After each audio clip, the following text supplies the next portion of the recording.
Baik, saya akan menjelaskan yaitu slide kedua, yaitu yang dimana dilema sang nakoda Bank Indonesia dan menu kebijakan yang serba salah. Nah, baik, itu ya kan, menurut saya ibaratkan seperti ini. BI ini ya kan, Bank Indonesia itu seperti nakoda kapal besar atau perekonomian Indonesia yang lagi menyetir di tengah badai. Atau misal kayak contohnya itu seperti orang kelaparan ya yang masuk ke restoran perekonomian. Tapi menunya zonk nih. Nah, BI ini nggak bisa nih memesan kondisi ideal atau utopia di mana harga barang murah dan sekaligus nih semua orang punya kerjaan. Nah, BI ini dipaksa memilih di antara kedua paket gitu. Eh, Kebijakan yang sama punya efek samping pahit.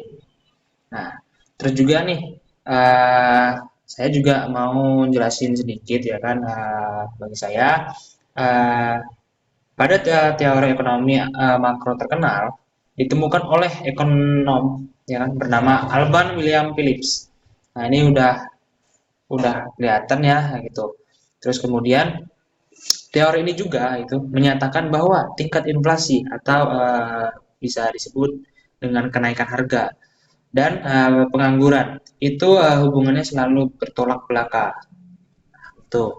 Terus ini saya mau juga menjelaskan yaitu stabilitas ya kan stabilitas atau fokus jinakan inflasi.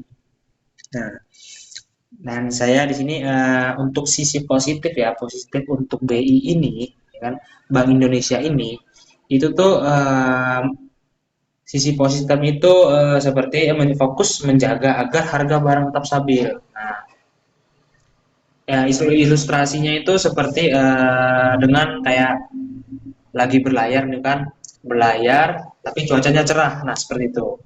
Terus kemudian ya kan caranya juga biasanya dengan mengerem peredaran uang seperti kenaikan suku bunga gitu agar masyarakat tidak konsumtif. Nah, terus juga ini efek untuk efek sampingnya ya kan efek sampingnya itu karena ekonomi sengaja nih didinginkan gitu.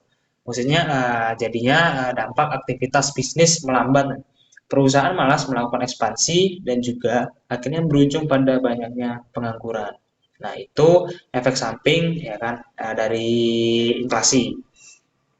Terus kemudian itu saya menjelaskan lagi ya kan itu fokus genjot lapangan kerja. Nah, ada lagi juga nih. Jadi dari sisi positif BI itu melonggarkan kebijakan ekonomi agar usaha bergairah. Nah, hasilnya ekonomi ini tumbuh pesat dan menciptakan banyak lapangan kerja baru buat masyarakat. Kayak itu tadi seperti contohnya cuaca cerah. Nah, terus kemudian kalau untuk cuaca atau untuk efek sampingnya itu seperti orang eh, punya pendapatan dan uang yang beredar yang terlalu banyak. Permintaan barang melonjak drastis, kemudian hukum hukum ekonomi pun berlaku gitu. Jadi seperti kayak harga barang bakal meroket atau inflasi meledak nih. Nah, itu seperti ilustrasinya itu seperti dengan badai petir. Nah, jadi kalau untuk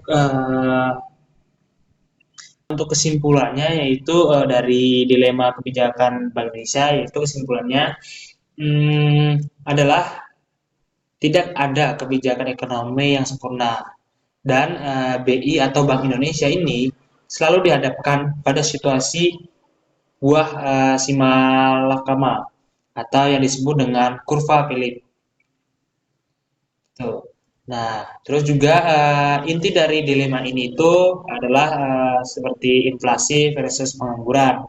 Nah, ini menjelaskan BI atau Bank Indonesia itu tidak bisa mendapatkan utopia atau di mana harga barang murah sekaligus lapangan kerja melimpah.